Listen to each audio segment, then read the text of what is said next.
Olá, está no ar o Jornada. Todas as semanas você acompanha aqui ações e projetos da Justiça do Trabalho. O programa é produzido pelo Tribunal Superior do Trabalho, em parceria com os 24 Tribunais Regionais do Trabalho.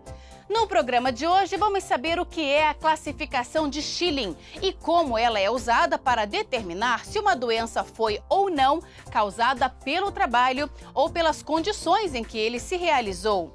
No quadro Saúde e Segurança no Trabalho, as dicas de prevenção de acidentes para os caminhoneiros. Em Belém, a Justiça do Trabalho participa das comemorações do Círio de Nazaré, fazendo um alerta sobre os prejuízos causados pelo trabalho infantil. Vamos também até Salvador conhecer a história e o funcionamento do Tribunal Regional do Trabalho da Bahia.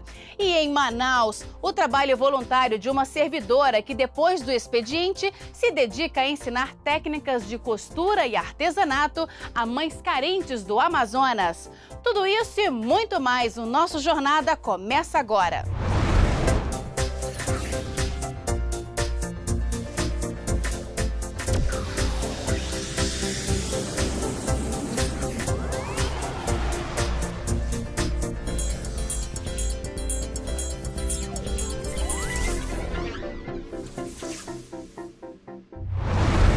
Segundo a estimativa da Organização Internacional do Trabalho, a cada ano ocorrem 160 milhões de casos no mundo de doenças relacionadas ao trabalho. Na reportagem especial de hoje, você vai ver que a classificação de Schilling relaciona as doenças do trabalho de 3 maneiras distintas e permite determinar se uma doença foi ou não causada pelo trabalho ou pelas condições em que ele se realizou. Seu Doraci foi diagnosticado com asbestose, doença que não tem cura e provoca o endurecimento dos pulmões. Você vê, a gente vai falando, vai tendo dificuldade para conversar, porque vai faltando ar. Para mim tomar banho eu canso, para mim amarrar o sapato eu canso. Uma subida dessa que eu falei para vocês aí, eu venho disparando 3, 4 vezes, andando devagar, escada, tudo isso aí. A doença é consequência dos cerca de 20 anos de trabalho na empresa Eternit em Osasco, antiga fábrica de telhas, caixas d'água e materiais de construção, que funcionou por 50 anos até fechar as portas em 1993. Durante todo esse período, seu Doraci esteve exposto ao amianto. Quanta quantidade de amianto, era muito grande lá o amianto. Quando eu entrei em 69, não tinha nenhum tipo de EPI, não tinha máscara, não tinha filtro, não tinha nada. Então a exposição era muito grande. Em qualquer parte que você fosse da fábrica, você estava exposto ao amianto. Mineral encontrado em abundância no Brasil, o amianto é usado principalmente na fabricação de telhas. O grande risco para a saúde está na exposição à poeira que ele solta, que além de graves problemas respiratórios, também pode provocar câncer. Assim como a asbestose, também existem inúmeras doenças que são causadas ou agravadas pelo trabalho. Segundo a estimativa da Organização Internacional do Trabalho, a cada ano ocorrem 160 milhões de casos no mundo de doenças relacionadas ao emprego. Essas enfermidades estão especificadas de 3 maneiras distintas, de acordo com a classificação de Schilling, que indica se uma doença foi causada ou agravada pelo trabalho. A classificação de Schilling é uma classificação proposta há quase 40 anos para saber da vinculação entre doença e trabalho. E o tipo de vinculação, se é obrigatória, como é um tipo de exposição no trabalho, uma doença, se é variável, se há possibilidade de você ter uma doença relacionada com o trabalho, mas que ocorre fora dele, ou se o trabalho pode agravar doenças que as pessoas têm na sociedade sem ser vinculada necessariamente com o trabalho. No grupo 1 da classificação de Schilling estão relacionadas as doenças em que o trabalho é a causa principal, como, por exemplo, os problemas de saúde causados pela exposição ao amianto. No grupo 2 estão classificadas as enfermidades em que o trabalho pode ser um fator contributivo, mas não necessariamente a causa, como o desenvolvimento de um câncer. Já o grupo 3 determina as doenças em que o trabalho provoca um distúrbio ou agrava uma doença pré-existente, como exemplo as alergias de pele, respiratória e os distúrbios mentais. A classificação é apenas orientadora, não sendo obrigatória para determinar a doença. Este homem, que prefere não se identificar, trabalhou por 12 anos em um banco em Brasília. Ele já chegou a se afastar 4 vezes do trabalho porque acabou ficando depressivo depois de ser assediado moralmente pelo chefe. A partir do momento que eu comecei a recusar as coisas que eles mandavam fazer que não eram corretas, né, tecnicamente corretas, eles começaram a fazer esse tipo de brincadeira, chacotas, gracinhas, piadinhas de mau gosto na minha frente, para me humilhar ao lado dos meus colegas de trabalho. Passaram a me contextualizar como se eu fosse um realmente péssimo profissional. A depressão ela veio forte, muito forte. Daí ela se tornou recorrente na minha vida, porque é praticamente difícil um dia eu viver sem depressão, né? Mesmo com tratamento. Eu tenho a rememoração desses fatos, né? Virou um trauma violento na minha vida. Esta psicóloga explica que as doenças mentais causadas ou agravadas pelo trabalho podem resultar em prejuízos na vida pessoal e profissional do trabalhador. O estresse no trabalho, a gente tem visto hoje que ele pode acarretar, né, como eu estava falando antes, sintomas de depressão e ansiedade. Então a gente vai ter alterações no humor, alterações no sono, alterações de apetite também. A perda de interesse em coisas que costumavam ser prazerosas, né? A perda também da sensação de prazer de fazer coisas que se gostava de fazer antes. A relação dela dentro do trabalho, a produtividade dela vai cair, né? E ela pode até vir a ser demitida porque a produtividade caiu. Então, muitas vezes a pessoa nem percebe que está adoecendo e acaba ali se excluindo do trabalho e é demitida e não entende por quê. De acordo com o médico Heleno Correia Filho, com o surgimento de novas profissões, é necessário que as empresas criem outras formas de prevenir as doenças. Deveria existir uma orientação nas organizações de trabalho para que isso fosse buscado. E não é uma tarefa só de médicos, é provavelmente uma tarefa dos que organizam o trabalho dessas pessoas, né? E se deixar apenas no âmbito da medicina, certamente o problema não será resolvido. Vamos agora fazer um giro pelo Brasil para acompanhar algumas decisões da Justiça do Trabalho. O TRT de Minas Gerais condenou uma companhia de consórcios a indenizar um vendedor em R$ 7.000 porque ele trabalhava com colegas que fumavam em um local fechado. As reclamações do trabalhador a respeito foram ignoradas pela chefia. Para o TRT, a empresa contrariou a lei que proíbe o fumo em local de uso coletivo, fechado, público ou privado, o que justifica a condenação por danos morais. O TRT de Santa Catarina manteve decisão que condenou a companhia Melhoramentos da capital, responsável pela coleta de lixo em Florianópolis, a pagar 30% sobre os salários recebidos nos últimos 5 anos a um motorista a título de auxílio creche. A empresa não havia concedido o benefício, alegando que o valor era destinado apenas às empregadas e, excepcionalmente, aos empregados que comprovassem ter a guarda unilateral dos filhos. Mas, para os desembargadores, essas condições desprestigiam o casamento, a união estável e a guarda compartilhada dos filhos, desfavorecendo os genitores do sexo masculino. A empresa recorreu da decisão ao TST. Uma usina de cana-de-açúcar foi condenada ao pagamento de R$ 3 milhões por dano moral coletivo por terceirização ilícita. As unidades da Raizen, na região central do estado de São Paulo, terão que pôr fim à subcontratação de empresas terceirizadas para o transporte, plantio, colheita e carregamento de cana-de-açúcar. A indenização será revertida à Irmandade da Santa Casa de Misericórdia de Araraquara. No próximo bloco, no quadro Saúde e Segurança no Trabalho, dicas de prevenção de acidentes para os caminhoneiros. E ainda hoje você vai conhecer a história e o funcionamento do TRT da Bahia.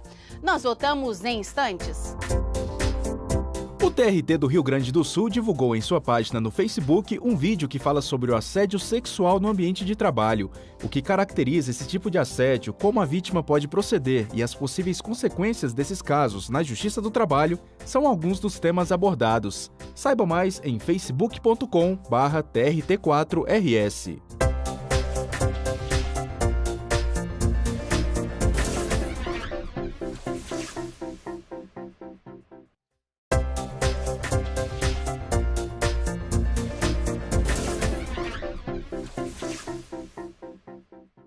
Vamos saber o que tem sido feito para melhorar os serviços oferecidos pela Justiça do Trabalho? Chegou a hora do JT em Ação. A Justiça do Trabalho está engajada no Outubro Rosa. Durante todo o mês, o TST ficará iluminado com a cor da campanha, em alusão à detecção precoce do câncer de mama. O TRT do Rio de Janeiro também aderiu à campanha e mudou a cor da página inicial do portal do TRT e do Facebook. A rede social também foi escolhida pelo TRT de Pernambuco para relembrar o alto índice de cura da doença, quando descoberta no início por meio de exame clínico, mamografia ou ultrassonografia. E o TRT do Espírito Santo realizou 3 reuniões organizadas pela Seção de Saúde do Tribunal para abordar o autocuidado com as mamas, interferências dos hormônios e a importância de hábitos saudáveis. Quem roda pelas estradas do país está sempre correndo risco. As condições das estradas e as jornadas excessivas podem trazer malefícios à saúde, como cansaço e até doenças. Hoje, o quadro Saúde e Segurança no Trabalho traz dicas para preservar a vida dos caminhoneiros. Veja só. Eu sou Ailton Vieira Fonseca, sou médico de trabalho. Estou aqui em Brasília, conversando com o motorista de transportes nacionais, o seu Manuel, né, seu Manuel? O seu Manuel vai colocar para nós aqui algumas informações da dificuldade que é ser um motorista profissional. Eu gostaria de lembrar o senhor e a todos nós, a todo o Brasil, que acidente não é coisa primária. O acidente é o seguinte, ele acontece em decorrência de alguma coisa que nós, seres humanos, deixamos de fazer. À medida que nós tenhamos mais cuidado, mais atenção, com certeza vamos diminuir os acidentes.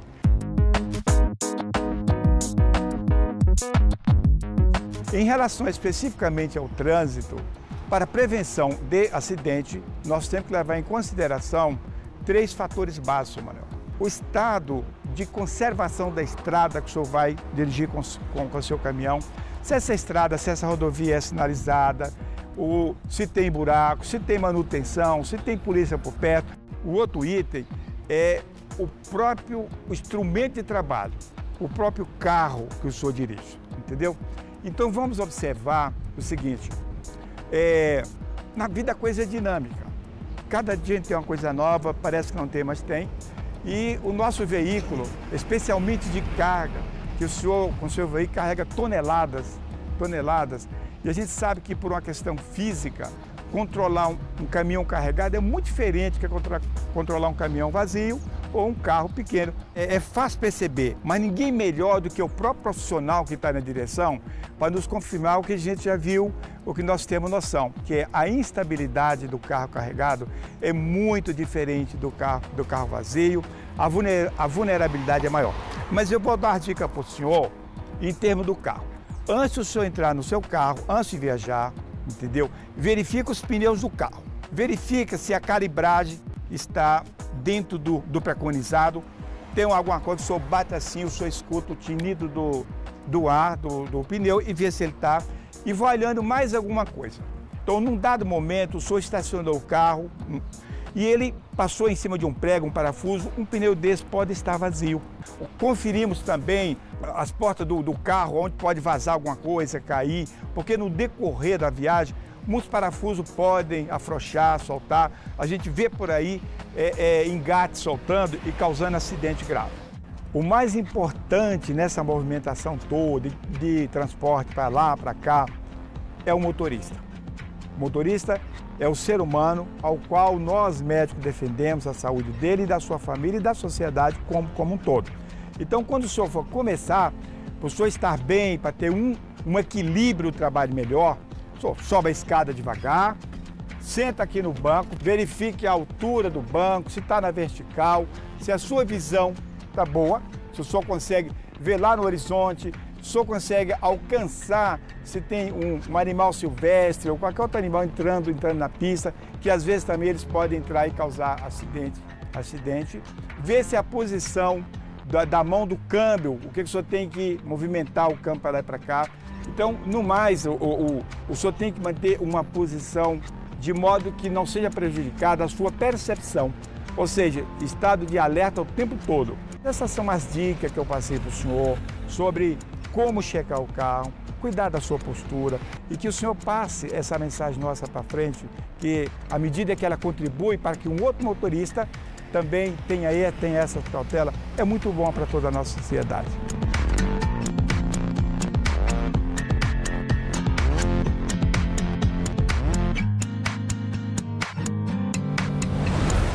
No próximo bloco, vamos até Salvador conhecer a história e o funcionamento do TRT da Bahia. E mais, a jornada extra de uma servidora do TRT da 11ª Região, que se dedica a ensinar técnicas de costura e de artesanato a mães carentes do Amazonas. Nós voltamos em instantes.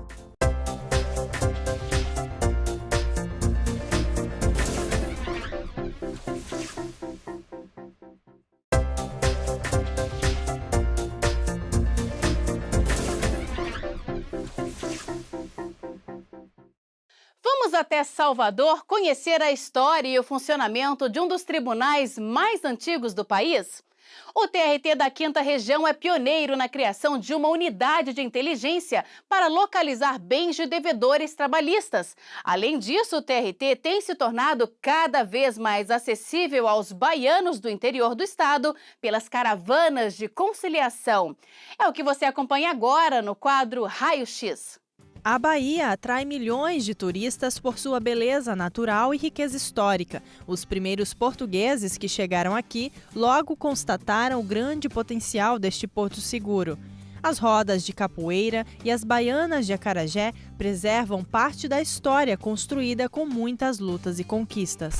Neste cenário de tradições peculiares, a Justiça do Trabalho atua de forma a garantir os direitos de trabalhadores das mais diversas categorias, desde 1941, quando foi instalada na Bahia. A Justiça Trabalhista da 5ª Região abrangia também o estado de Sergipe e era composta por 3 juntas de conciliação e julgamento, 2 em Salvador e 1 em Aracaju. Em 1958, foram criadas as primeiras juntas no interior da Bahia. O processo de criação de juntas no interior do estado obedecia a um critério que era interessante. Fazia-se um levantamento do número de empregados de cada região e aí selecionava aquela cidade e ela ficava como o centro, o polo, com um raio de ação que não poderia ser superior a 60 quilômetros da sede. Com a instalação do primeiro polo industrial planejado do país, em 1978, em Camaçari, as demandas trabalhistas aumentaram e aquela cidade ganhou uma vara do trabalho. Já no início da década de 1990, foi inaugurado o edifício Ministro Carlos Coqueijo Costa, onde funciona atualmente a 2ª instância da 5ª Região. Antes disso, a sede do TRT5 funcionou em outros 3 endereços. Em 2005, foi inaugurado o Fórum Antônio Carlos Oliveira, no Comércio, onde passaram a funcionar as 39 varas do trabalho de Salvador. E já está em construção uma nova sede, onde vão funcionar as 2 instâncias do tribunal. Hoje, a 5ª Região atende os 417 municípios da Bahia, por meio de 88 varas trabalhistas, 39 na capital e 49 no interior.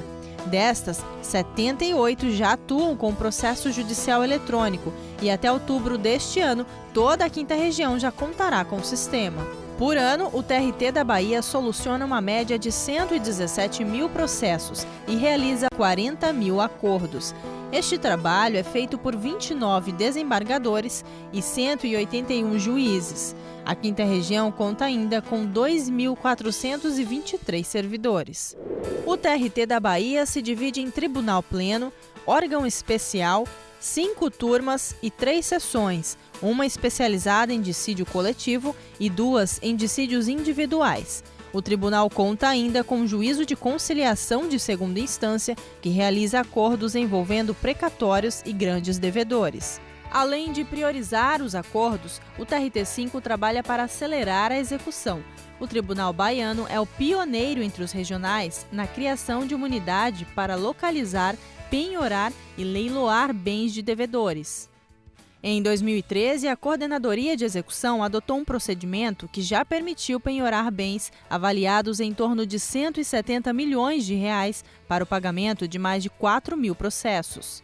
Com a penhora unificada, faz-se a pesquisa escolhemos um devedor, né, fazemos a pesquisa, uma vez encontrado recursos suficientes para a quitação de todos os processos envolvidos, a gente dispara esse procedimento, penhora os bens, beneficiando todos os processos, e assim você garante que o êxito obtido favoreça todos os processos. E para reforçar o atendimento em regiões onde as demandas trabalhistas são maiores, foram criados 2 postos avançados da Justiça do Trabalho. Juntos, eles já tramitaram mais de 4.000 processos e atenderam mais de 8.500 pessoas nas cidades de Serrinha e Luiz Eduardo Magalhães. O resultado tem sido muito positivo, porque os juízes estão indo fazer audiência nesses postos avançados. Então, a parte não necessita nem o advogado se deslocar para fazer audiências. Outros 2 projetos que tornam a Justiça do Trabalho mais acessível aos baianos são a Vara Itinerante e o Plano Regional de Conciliação. Por meio de caravanas, os projetos já atenderam mais de 5.000 pessoas em 23 cidades do interior do estado. Tivemos um percentual de cerca de 60% a 65% de conciliação na fase de execução. Com uma força-tarefa realizada em 4 municípios, o tribunal conseguiu eliminar cerca de 50.000 processos findos. A iniciativa aumentou o espaço nos arquivos das varas e ainda ajudou a localizar pessoas que tinham créditos a receber. Para melhorar o atendimento à população, está prevista a criação de 3 novas varas trabalhistas e de outros 608 cargos e funções. Nós temos que viver o futuro de uma justiça cada vez mais célere, rápida, eficiente e eficaz.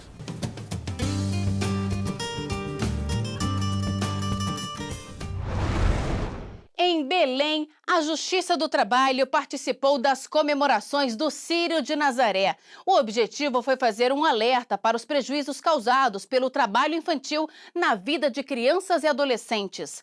A equipe do Cartão Vermelho ao Trabalho Infantil promoveu diversas ações durante o evento. Acompanhe.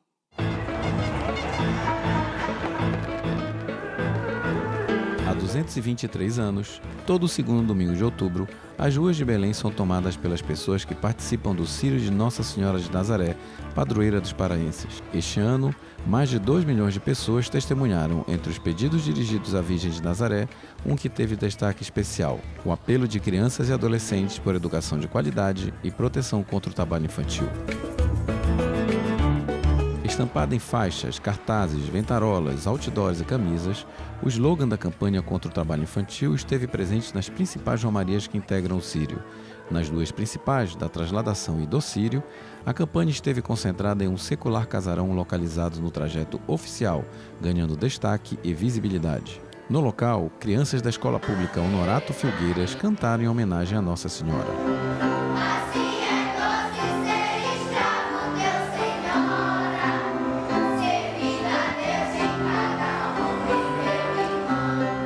O slogan da campanha foi escolhido a partir da pesquisa que a comissão do TRT8 está realizando nas escolas públicas municipais do Pará, já respondida por mais de 300 mil alunos e em tabulação por parte da Universidade Federal do Pará. 54% deles responderam que querem educação de qualidade para que tenham uma vida melhor. Nós temos que ter um olhar de amorosidade e cuidado com as nossas crianças.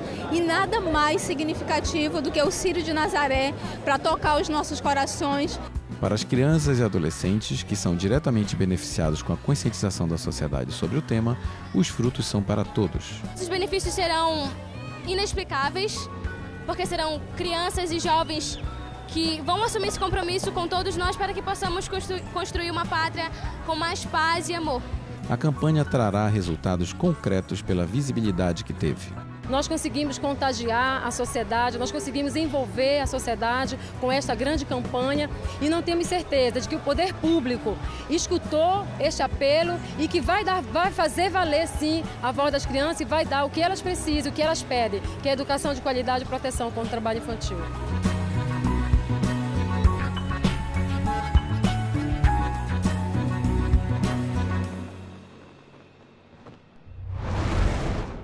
arte, costura, enxoval para bebês e arte em biscuit são algumas das habilidades de uma servidora do TRT da 11ª Região, com sede em Manaus. Todas as semanas, ao término do expediente, ela repassa os conhecimentos a mães carentes do Amazonas. Saiba mais sobre esse trabalho voluntário no quadro Jornada Extra.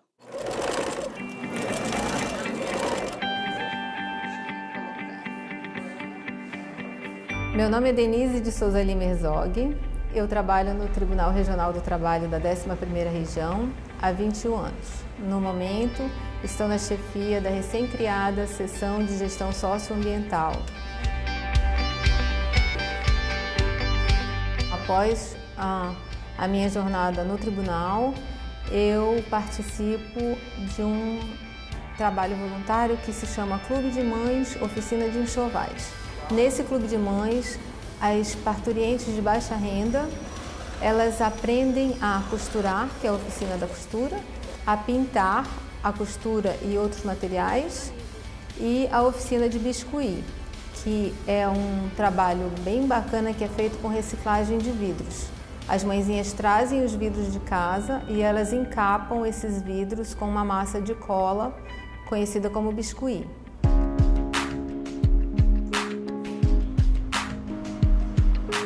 O trabalho do Clube de Mães existe há mais de 35 anos.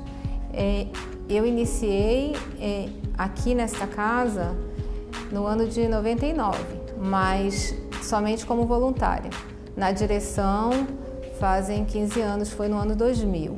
Nós temos 12 voluntárias e trabalhamos com 12 mãezinhas a cada 12 meses, pelo período de 9 meses. Então é de março a novembro. Além de ser um exercício de cidadania, você se coloca assim, nossa, o que é o meu trabalho? É uma gota no oceano. Mas vamos pensar, se ninguém fizer essa gota no oceano, ninguém faz nada. E essas mãezinhas, elas vêm, elas aprendem muito com a gente. Das histórias dos nossos filhos que a gente traz para elas. Você vê as mãezinhas entrando de uma forma e saindo de outra forma.